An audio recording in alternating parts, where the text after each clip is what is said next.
Welcome to Tony's Vintage Golf Club of the Week, where I take you through Mr. Lovato's crazy collection of clubs. What do we have for this week? Okay, guys, what we have here today is a early 1950s Macgregor putter, a Macgregor Tourney putter. And when I first got this, it was all beat up, and maybe I can send some pictures to Gabe and he can post what the before and after pictures look like. And what this has is the wing back on there. And this is the early 50s, but this is a pretty special one because most of the stampings on the Macgregor Tourneys have an MT1 all the way to MT5. This one has no stamping whatsoever of the MT stamping here at all. So it's I believe it's pretty rare. I've looked on the Macgregor sites, I've chatted with the guys from Macgregor, and they have no idea what's going on here.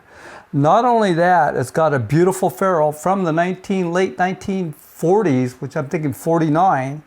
And this shaft is a painted shaft, steel shaft. I left it on there because of the originality of this.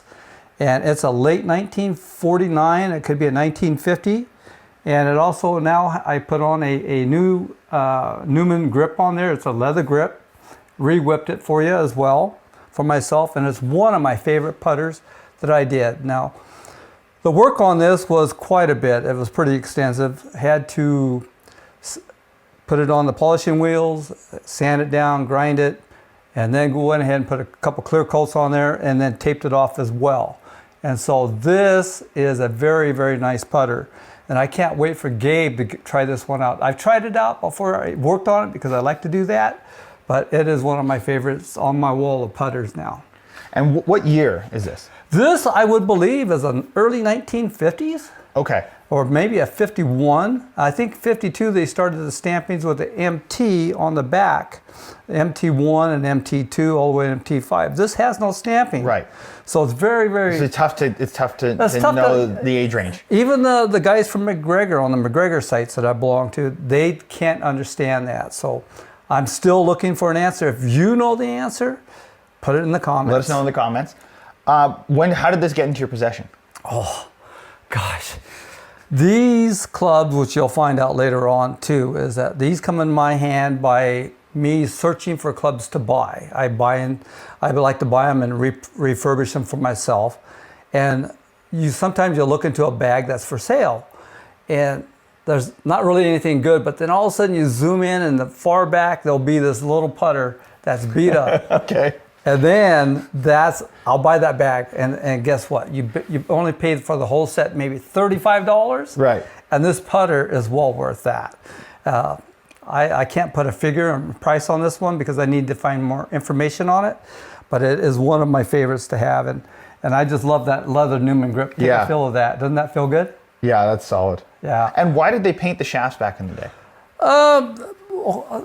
Good question on that. What happened back in the days when they came out with the wood, not persimmon wood, but the hickory shafts, the guys, they were running out of the hickories for the shafting, and they decided to go with steel because it was easier to make and cheaper to make. Right.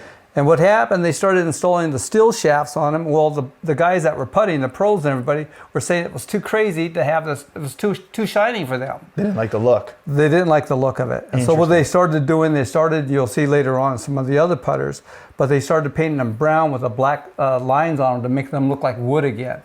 Okay. And so that's what they've done. Interesting.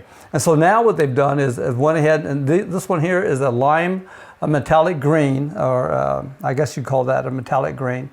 And it's chipped up because of the fact that it's been used quite a bit, but I left that on for originality. But that's what it is. And there's a name for that, and I'll come up with it here pretty soon. But anyway, that's what that is. And then put some whipping on it, try to make it as original as possible. And you'll see some other clubs that I have here that will show the vintage of that area as well. This is my kind of putter. That feels great. That's the start of that stuff. It's like back in the old days when they came out with the old 8802s, you got the heel shafted putters and whatnot. But I played with this one only on my carpet in my house, and it just feels so nice. But after I've finished it, I have not done anything to it. Yeah, so no, it looks great. I just put it up on the wall, and a lot of times I leave a lot of stuff on there for originality, but the grip that was on there was a leather grip, but it was all beat up. Got it. And so it's really nice to have it back to originality again. Awesome. Well, thanks for showing us another one of your magnificent clubs. Oh, you're totally welcome. Thank you. We'll see you guys.